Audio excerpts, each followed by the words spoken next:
right into the shreds. So we're here at the chiropractic office, the PT facility, and I'm dealing with something on the right side of my body, from about the top of my glute down to the mid hamstring, that 40% of people will get in their life. It's called sciatica. Tried healing it on my own for months, couldn't get the job done, so I turned to the professionals, and we're gonna walk through a little bit of how to deal with this major problem that you may have had or you may get in the future, and see what the experts say. Let's head on in.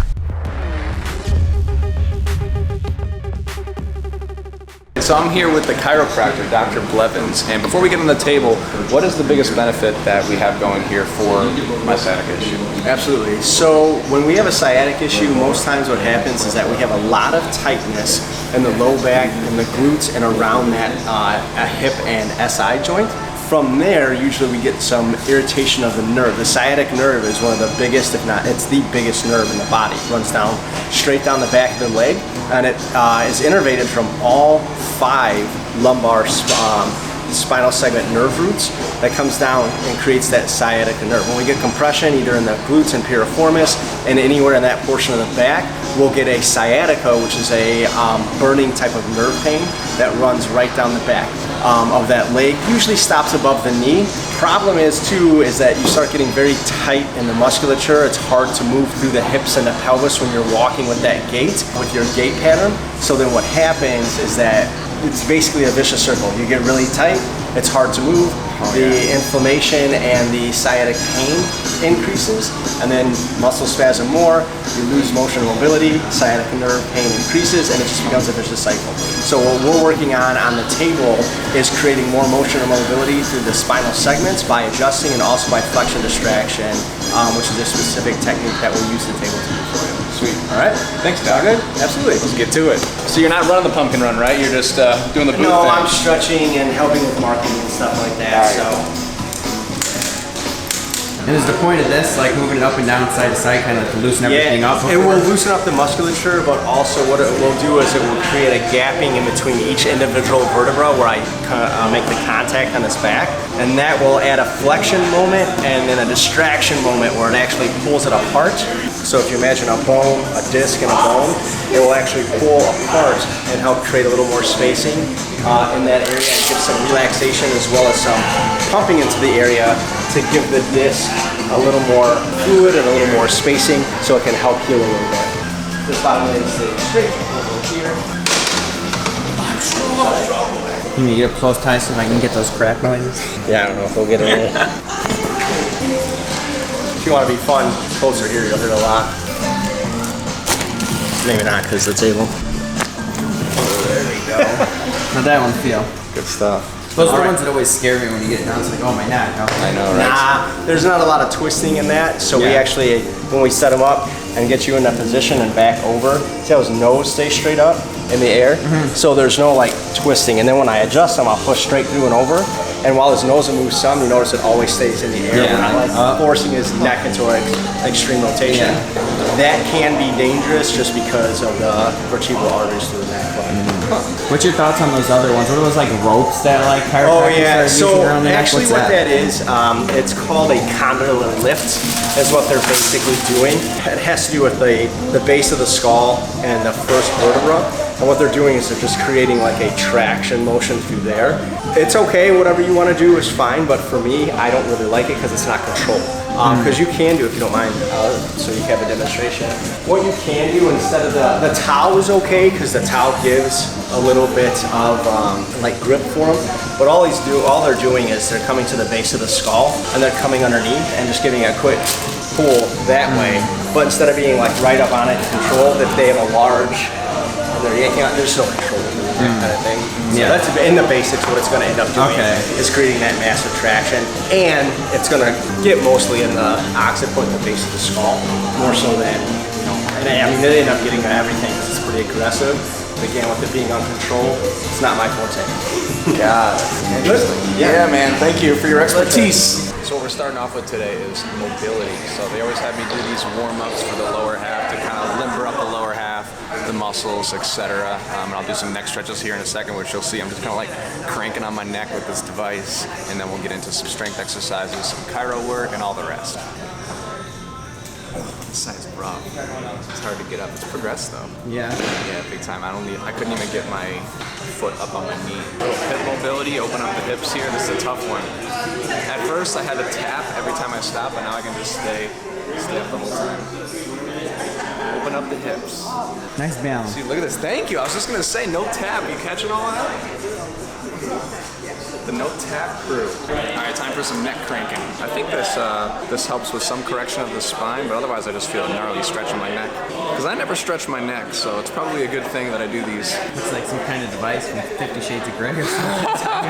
Look like the Karate Kid with that thing on your head. 3 different positions, front, side, back. Keep that back nice and straight. They tell me every time. For the longest time I was slouching while doing this, and they're like, dude, straighten up your back. Get that posture game right. And for the back, shoot my arm through. I feel like I'm on a pulley device, you know? Hey, there's the man himself, Dr. Zach. I'm gonna save the worst warm-up for last, okay? Get ready for this. It leaves me very vulnerable because I can't do it very well because of the sciatica. It's just a simple hamstring, but they want me to fully lock out the knee, okay? This side's fine. This is not the side that I feel the sciatica on, so I can lock the knee and get a decent little lean in here. Hold that for about 15, 20 seconds, and wait till you see the other side. Not good. One, it takes a while for me to even straighten the leg just because that nerve's like working its way through the glute muscles. Am I grimacing? I'm not grimacing, right? Oh yeah. As far as you can go? Yeah. Oh my Definitely. God. Unless I bend the knee a bit. Yeah, I pretty much got to stay upright though to get any stretch. Warm-up's done. Let's see what we got next. All right, so they've just given me this foam block, and what I do is I put it on my right side, up high and down low, and I just kind of do this. Are you too slow? Sorry, guys. I'm a little slow. So what's the purpose of this? What's the benefit here? So when the doctor's looking at your x-ray, you saw that your cervical spine is a little bit shifted to your left. So now we're trying to translate to the right to kind of shift it back to the right so we can be back in the center. And just try to hold it there for an extra second. And then 30 to that. Kind of look like I'm dancing, right? Looks like it. Can always try. So I guess, as he just said, which I didn't really realize, but my cervical spine is slightly shifted to the left, and so this is to help realign my spine more neutral, I guess. Otherwise, I'm unaligning my spine. Man, I came here 5-6 years ago, and this place has Completely changed inside. And like Tyler, I had sciatica too, with a back injury to my L5, S1 that I eventually had fused together from surgery because nothing helped, nothing fixed it, and I was tired of dealing with the pain. So finally had that surgery and feel 100 times better and pain-free. So hopefully Tyler can avoid that route, maybe try some stem cells in the future. But hopefully in the future, it's more widely available, right? All right, so I'm here with the man himself, the owner of the facility, Sycamore Integrated Health, Dr. Zach Sheedy. Appreciate you coming out. Thanks for doing this. So, a few questions. Since I've come here, I've noticed a great benefit and the progression of my sciatica. I tried to heal it on my own, as I mentioned earlier. Didn't have much luck, so I came to the experts, and this is one of the best experts right here. So, first off, what would you say is the main benefit of chiropractic and PT as a whole? I mean, really, there's a couple different ways to look at chiropractic and how it fits in kind of like the healthcare model. Probably one of the biggest benefits of it is going to come with how well your body's moving. There's just certain areas that the general population, whether it's an athlete, a weekend warrior, somebody young or somebody old, their body's going to get restricted from a normal movement pattern, and those movements start to restrict the spinal mobility, starts to change the soft tissue, the spine starts to tighten up, joints don't move the way they're supposed to, and it starts to lead in improper movement patterns within the patient's ability just to get around, and really starts to cause pain and dysfunction. To answer the question, the best benefit really that most people notice is decreased muscle tension, soreness, decrease in pain, and just better overall joint mobility. Now going there, it was interesting because before I even came here, I was kind of researching, okay, ways to heal or help sciatica. And I noticed some other remedies such as taking anti-inflammatories or muscle relaxers. And I am not a big medicine guy at all, so I didn't even want to entertain that. And so where do you think the benefit is coming to a facility here maybe and working on your body more naturally than just turning to something such as medicine? Yeah, so it's interesting. A lot of patients will go to reducing the inflammation through a pharmaceutical or reducing the pain through a pharmaceutical, and it's really just treating the symptoms. I mean, inflammation is a part of the healing process, and if you're reducing the inflammation, you sometimes are slowing down your body's ability to heal. So we want to control the inflammation, but we want to improve the way the way the body's moving to eliminate the inflammation from really just becoming stagnant or pooled in that area of irritation. So an anti-inflammatory medication can reduce some of the symptoms, but it does really slow down your body's ability to heal. Wow. And that makes a lot of sense, because I think I was sick like a month ago, and it was to the point where like I was willing to take a little bit of Advil, and the days that I took it, I noticed I didn't feel the pain, which is like the immediate gratification. It's like, oh, this is nice, but you realize like that can't be good. Some of the badass quotes you have around the facility here. Will you share a couple with us? Yeah, Some of your favorites? each of these they're very specific to a lot of like the philosophy of healthcare that I myself utilize. Yeah. And I'll just start with the true definition of health. A lot of people think they're healthy because their definition of health is they look good, they feel good. So they're basing health on how they feel, and we all know. I mean, you look at the top 2 killers in America, and it's cardiovascular disease and cancer. And those 2 things, until they get to the end stages of the disease process, a lot of times you don't even have a symptom yet. You don't even know you have a problem. So you can feel good all the way up to that day you have a heart attack. Damn. And if you're waiting to start to eat healthy and exercise the day you have a heart attack, you probably waited too long to start those healthy habits. But wow. So you can't wait until you lose your health to start to maintain your health. So that's something that we really, embody here, and not relying on symptoms to dictate whether you are healthy. Wow. So the true definition of health is how your body's functioning, both physically, mentally, and spiritually, and not just the absence of disease. So you don't want to wait till you have a disease to determine whether you're healthy. Nice. Some of these other couple all kind of tie in together.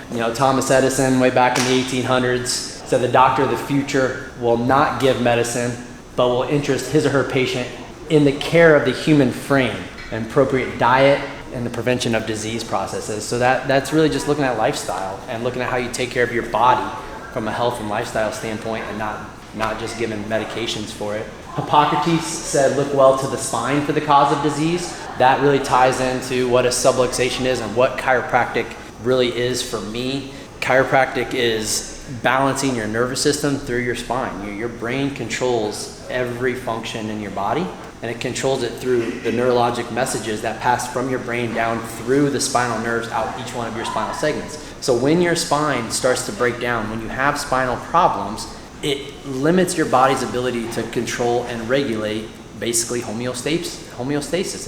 It changes the way your body functions from a neurologic standpoint, which in turn changes the way every organ, cell, and tissue in your body functions. Now, like a low back problem, if you're feeling sciatica enough to go down your leg, that nerve also controls your bowel, your bladder, and your reproductive organs. So I don't necessarily always, I don't get adjusted myself because I have pain. I get adjusted to balance and keep my spine healthy and balance my nervous system so it doesn't irritate my spinal nerves, and I can keep my organ systems functioning adequately.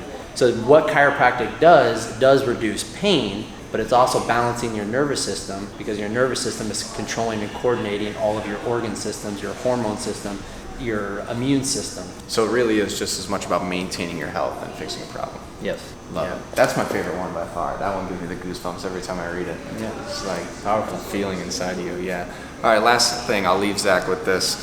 Why do you think a lot of people frown upon PT and chiropractic? I think a lot of it is just lack of understanding. They don't fully get how it's used. They don't quite understand it. They think it is because of pain. They have a pain, they have a problem, but it's not impacting their life yet. It's not necessarily something that's changing their sleep, changing their work, changing their exercise routine. So they're dealing with some of the pain, the problems that they have. Yeah. It's not until it gets to a point where it starts to interrupt their life and they're not able to stretch their way out of it. They're not able to start, strengthening their core and overcoming that problem. And sometimes they just don't know where else to turn, and that's when they finally come in here. And then once they start to understand what we do as chiropractors and the role that physical therapy has in that, once they understand it, they can start to grasp, what it's really doing inside their body. Very well said. I think he explained me to a T. I tried all these things on my own, and I came in here, and to be honest, it's the second time I've ever come to the chiropractor, but I was still hesitant. If you ever have a reason to go to a physical therapy facility, be the instigator, ask the questions, pick their brain, give yourself a reason to believe in whatever you are doing. Don't just go in blindly and be a skeptic, because as we've talked about before, the mind is a mental block too. You can go through all the motions, do everything someone asks of you, and even if you believe in them, if you don't believe it's going to work for you, it's a huge block that can really resist the healing process. Am I right? Yeah, absolutely.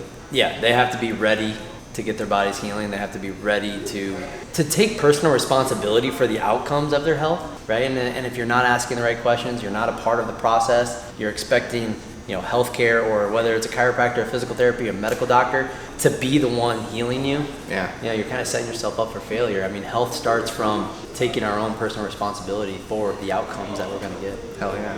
Thanks, Zach. Appreciate Yeah, you, man. And thanks for taking care of me. Yeah, no I'm problem. feeling great. Good. Yeah. Glad. Cool, man. All right. That's it. 6 laps of this. Come on. What's laps?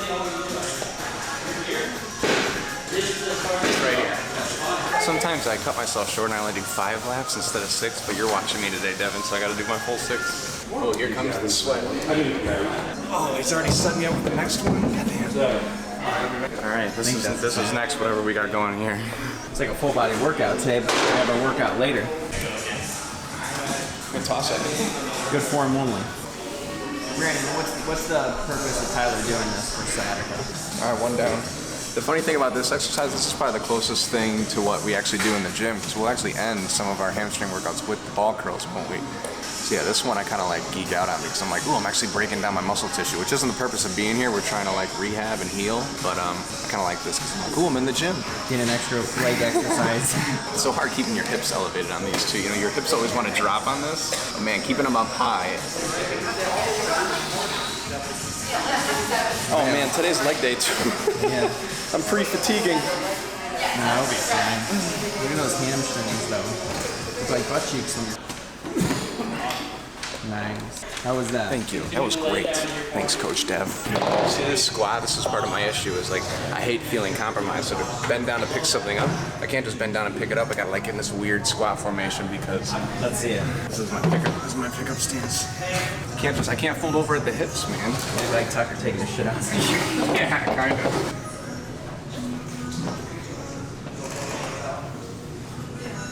Nice step ups. How ironic that we have another kind of semi-traditional weightlifting exercise going on here, a little step up. This one's definitely a lot more about balance and controlling the movement big time. Coming down. Not much power involved in this one, at least from here. All right, Brandon, so what's this one doing? Same thing, What do we- stabilization of everything. So the more you stabilize that lower, the less that glute hamstring has to work, less it's like it'll tighten up. And also movement is everything. So You said the less the glutes and hamstrings will work? yeah, the less they get tense, the less they tighten up around that side. The more we stabilize the front, that can help. The balance gets harder as we go on. Do you notice I'm tapping more? Oh yeah. One leg? Fatigue. Home stretch. It's like an RPE too. As long as I'm doing it right and healing, I'm fine with that. Nice. And so with this one too, I don't want my toes angled in at all, right? Usually just kind of just one start. I mean, yes, we're strengthening the glutes, but we're really focusing on that motion because it kind of floss that side of it. All right. Oh, so this is technically like the purpose of this is partially flossing? Partially, yeah. I didn't know that. I mean, it's the movement that we want, it's the movement that we need. Yeah. That range of motion. Or lack thereof. Yeah, you just focus. I don't know. This is the roughest one right in here. This one creates so much tension on the right side with that sciatic nerve. It feels like my hamstring is tight, but honestly I have a lot of hamstring flexibility, but the sciatic nerve is just, for some reason, I don't know the details, maybe we'll get details from the doc later, but I just cannot fold over at the hips well at all. Oh, that tension right here is just so intense. Feels like it's gonna peel off. The glutes right in the hamstring. Oh yeah, lower glute right there. And the weird thing is, check this out though, zero pain when I squat down. It's like that sciatic nerve has no pain. It's not pinched in that position. No, it's not pinched in that position. I'm sweating today. I think it's because you're here holding me accountable. These bright lights on. A little extra something. Step down. We're not even there yet. He's already warmed me up. They're hustling me today. I think they know. All right, one more set of these grueling straight leg deadlifts. And it's such an interesting thing because the more research you do, sometimes it'll heal itself, but if it's serious enough, there's so much inflammation and obstruction back there, tightening of the muscles, something with the spine being slightly off or misaligned, that it just lingers around. And I tried for 3 months stretching, foam rolling, doing everything I could on my own at home, but it was not progressing. If anything, it was getting slightly worse. And so that's why I finally came to these guys and said, yo, I want to feel 100% again. You can't tell I'm in pain, right? Right, Devin? Yeah. I look completely fine. All right, here we're doing, this is called cervical traction. So you can see here, this is what we're doing. There's something, I ain't gonna sit here and tell you what the main. Where's that guy's pelvis at in the wall? 60 of these, Devin. What happens if you drop all your body weight? Ooh. I was just thinking about you not having the mic plugged in the right port. Wouldn't that be something? My house picking the sound up, I'd imagine it's in the right. I'm sure that's what she said before, too. Wow, yeah. If I had one thing that I could help people understand about chiropractic care, it's not that all we do is reduce pain. That might be one of the biggest, most tangible benefits that people understand, but it's that what we're doing is affecting their overall nervous system and their overall health, and it's improving their overall quality of life based on boosting their immune system, helping regulate and control their digestive system, and keeping their overall body healthy. And I don't adjust my kids because they have a disease or because they have, spinal issues or because they have pain. I'm adjusting them to boost their immune system and help keep their body functioning at 100%, because what controls function in our body is our spinal nerves that's controlled and housed inside of our spine. Dude, I got the goosebumps from that. For real, that's amazing. I gotta look into this more. Yeah. Even just that study, do you know which one it was? I'd have to double check. I think it's called the Wilkes study, I think it is. But And so what was the statistic? You said he was able to trace back 90% of the time. He was able to trace back the cause of disease or the cause of death, like 98% of the time. He was able to trace back through autopsy to a diseased area of the spine. And it's something you wouldn't even think to the general public that would even be remotely related. Yeah, we just had a patient come in the other day. Primary concern was bedwetting as a teenager. Could not control her bladder function. And then so we go right to her spine, evaluating her overall balance in her spine. And then there's one area in her spine where it's just completely out of alignment. We know there's nerve pressure on there based on her posture and how her spine's positioned. That particular area of her spine is controlling her bladder function. So she's having problems controlling her bladder. In that area, there's problems within her spine. So then, she's been worked up with MRI, she's been worked up from GI doc, she's been neurologist, she's been through a primary doctor. She's done everything medically under the sun. She's been given medications to try to control her ability to hold her bladder. She's done everything, and it's ruining this girl's life. It really is. She can't go to friends' houses, she can't stay the night at anybody's house, and she's a teenager. And so we go straight to looking at her spine and evaluating her nervous system, because that's what's controlling her bladder. So if you don't go to where the function starts, then you're missing some of it. Wow, I would never even think. Did she come here with the thought that you guys could help her with that? Yeah, as a last resort, because she's already done everything else. But if I had it my way, people would understand that as a first line of resort, and not be chasing the rabbit hole and looking at all the symptoms. Because if you're just treating a symptom, if you're treating a digestive symptom, without going upstream and really what's causing that what's causing the malfunction within the digestive system, what's causing the irritable bowel syndrome? Is it something that you're putting in your body, or is it improper function within your nervous system that's not allowing your body to absorb the nutrients like it needs to, not allowing your digestive system to work like it should? That makes a lot of sense, and I share this with every other area of life. But treating a symptom is you're always catching up. You're never getting ahead. Yeah. Just like business, life, finances. If you're always trying to keep up, you can never truly get ahead. 100%. Wow. Infertility is another one. We see a lot of women that aren't able to get pregnant, and then we correlate their back problems and sometimes back pain, sometimes not back pain, but nerve interference, problems within their spine, and those nerves are controlling the reproductive organs, and so they're having problems with reproduction.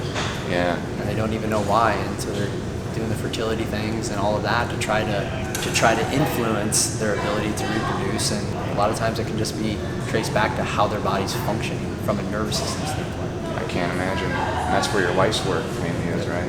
Wow. Cool, man. Thanks again for sharing. Yeah. All right, so this is Danny. I'm here doing, what are these called? Prolodics. Prolodics? Yes. I didn't even know that. Okay. What's the benefit of these? You guys have to do these at the end of every single session. Yeah, so basically what we're doing here is, I'm gonna go ahead and kind of show you with our here.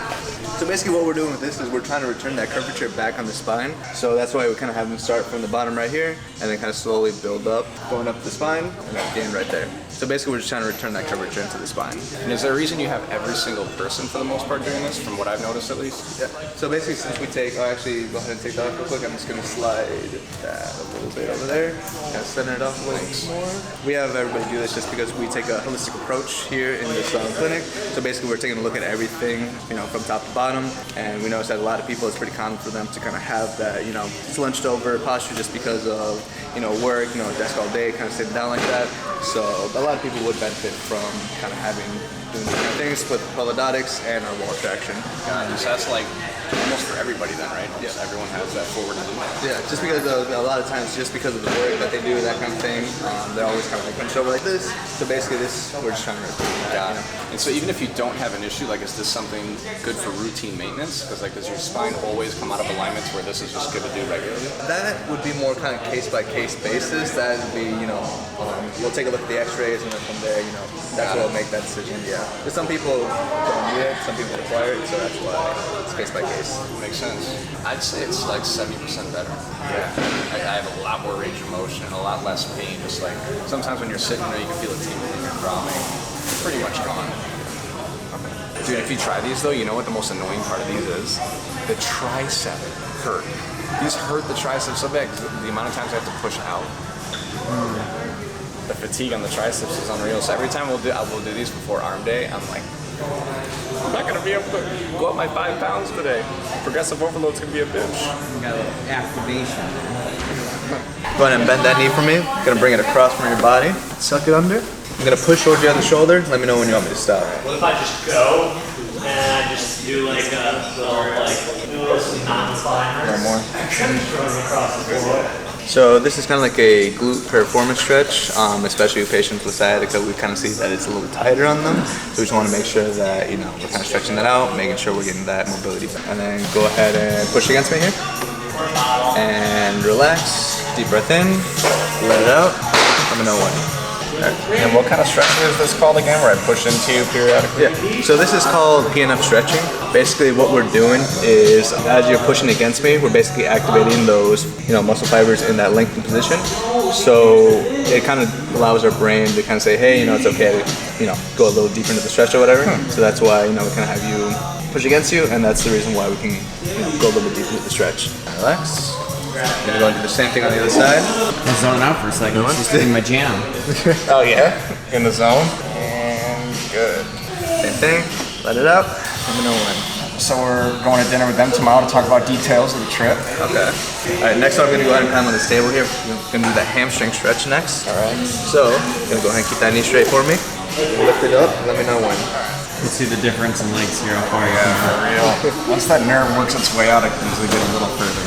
And good. You just gotta think like the Tony Robbins, finger pointing, you know? Yeah, Mental for real. stuff you can For real. Go ahead and push down against my hand here. And relax. Go ahead and take a deep breath in for me. Let it out. Let me know when. It's coming back. Feels good. You gotta take those little wins, right? Yeah. It's amazing though, dude. When this first came about, I totally thought it was just like a fluke. You tweak something in lifting, and it's like, oh, I'll be gone in a week. Yeah. Well, you know, one of those who kind of, you know, tweak something in your back, for like, oh, you know, like after a week or two, I'll be back. Yeah, I get you. Right. Super humbling. Wait till we do it a second time. That'll go a lot further. So looking at the camera, look like your leg was like half of what it was at right now. Go ahead and push down with my hand here. And relax. Deep breath in. Let it out. No one. I'm twitching though. We're at our limit. I'd say a little bit of bend is okay. Yeah. But that's kind of why I have my hand here to kind of try to force it as much as I can. Sure. Look at cheating, man. No cheating. Last one I'll do. I'm gonna go ahead and swing it out to the side. Go ahead and let me know. Alright, you got it. Uh-oh, I'm giving him a show up there. This is Up on the balcony. And good. It's closing time. Gonna push it out here. Get it? That'd be a good song to play right now. Relax. And deep breath in. Let it out. Let me know when. Look at him critiquing from up top.